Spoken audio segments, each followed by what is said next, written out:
Hey, Adam here in my cave, answering questions from tested patrons about my shop infrastructure and other things. Today's question comes from Wayne Lewis. Wayne has this great question. He says, kitchens have a common recipe of sink, fridge, and range being anchor points that form a triangle. I didn't know that, but I guess if you have 3 anchor points, you have a triangle. Yeah, that makes sense. That checks out. From what I remember of geometry, what are the anchor points in your shop, and how do you arrange the space to move effectively during projects that require lots of movement? So, to answer the last part, how do I arrange the space to move effectively during projects that require lots of movement? I keep the shop clean. I try and keep it clean while I'm working. I try and go through spaces of work, put away, work, put away. Because if you try and just keep doing work, eventually you end up like you're in the trash compactor room in Star Wars. But anchor points in the shop. Let's talk about this while we're moving. I will endeavor in this shot to not make anybody ill. I am particularly fond of wheels in a shop. I like configurability. Thus, everything that's on this back wall here, everything except for the milling machine is on wheels. Every last bit of it. And that started because my original goal was that this would be 24 unbroken feet of whiteboard that I could pull away stuff and spend a whole day ideating in here. And I did that in the early days. You can still see little bits and chunks of some show ideas and some narratives that I was working on.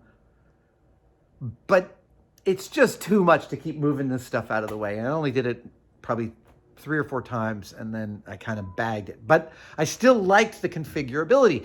When I made Savage Builds, I was able to transport much of this shop, specifically all of these, which is all my expendables, all of these were able just to go onto a truck in one day and get on our set for Savage Builds.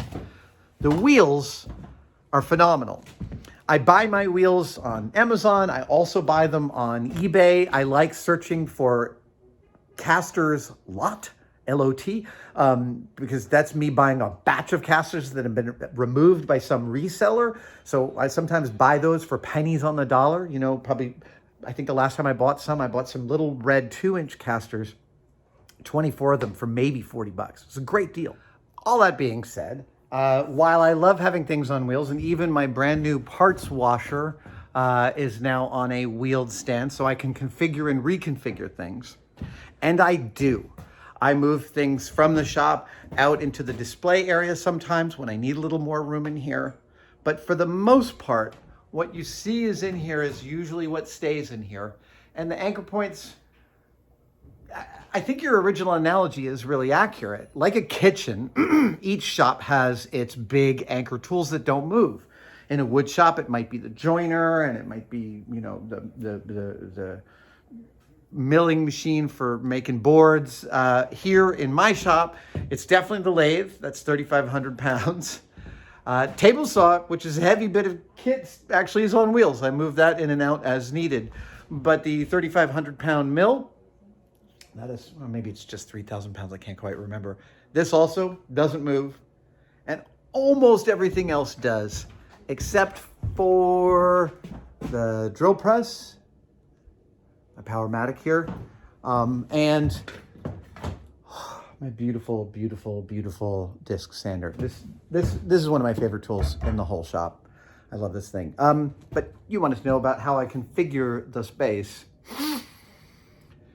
So I'm standing actually in the zone. This is usually where my sewing machine lives. It lies right here, and I end up stacking stuff on top of it, and it becomes sort of excess storage. And this is really the best place to store it. I'd love there to be more room in here, but there isn't. Right now, the reason it's not in here is because I moved it into the display area, just to clear out part of the shop while I'm cleaning. Excuse me. Pollen bloom. For almost every shop, space is at a premium. That means that when you are acquiring new tools, you need to account for how they're going to work in and with the space that you have allotted to you and for that tool.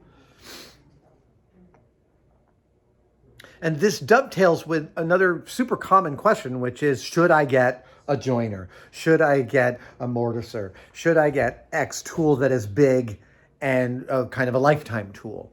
And I'm always advising people, and for the same reasons, I'm always advising people to buy the cheapest version of a big tool that you can to see if it's useful to you. My first mill was $1,500. Right, because I needed to know if I would, really utilize something like that in my shop before, eventually buying a real one. And, when you are a budding maker and you're wondering whether or not the joiner or this or that tool is going to be the thing that bumps you up to the next level and makes your production that much more professional and saves you that much more time, those are all questions you can't really answer until the thing is in your space. And if it's a heavy tool, if it's an anchor point, yeah, it's a big decision to make. Which is why, again, I like to go to Craigslist for those tools in the first pass of how useful they'll be.